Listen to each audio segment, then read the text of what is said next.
जयंत पाटील मोदी आणि फडणवीसांसोबत दिसत आहेत आणि राष्ट्रवादीची आजपासून 2 दिवसाची बैठक सुरू होती. त्याला जयंत पाटील कुठेतरी गैरहजर आहेत.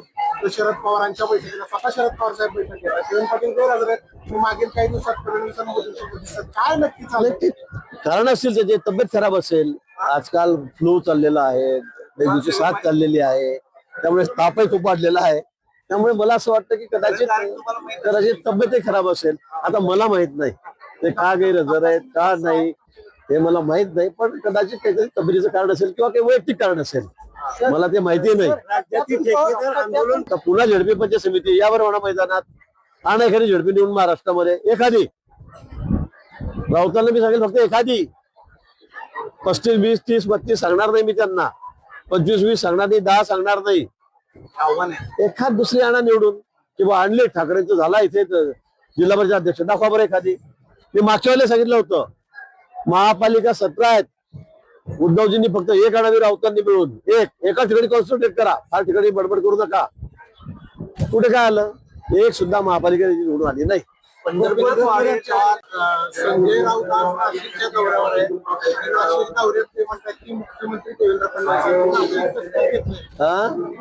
देवेंद्र फडणवीसांनी नाशिक दत्तक घेतले म्हणून जाहीर केलं. त्याच मुख्यमंत्र्यांचे दत्तक पुत्र आज वेगवेगळी घोषणा करतात, तर दत्तक पुत्र म्हणून उपाधी देतात. आता संजय राऊत त्याच्या जीवेला काही हाड नाही. ते कोणाबद्दल काय बोलतात त्याची सगळ्या महाराष्ट्राला कल्पना आहे, देशाला कल्पना आहे.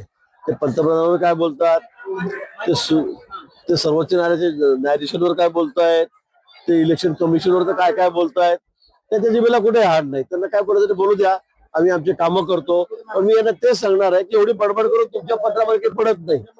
तुमच्या बरोबर आता 2 खासदारांच्या वर तिसरं राहिलेलं नाही, बरोबर आहे.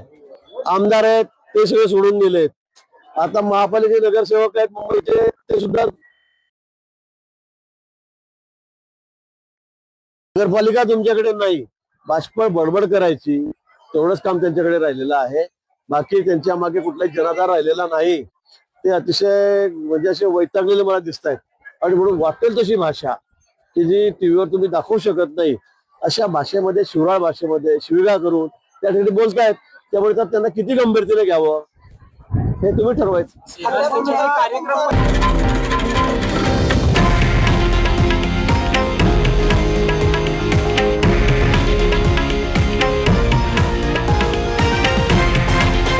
हे आहे देशातील नंबर 1 न्यूज नेटवर्क आणि आपण पाहत आहात TV9 मराठी, एकमेव.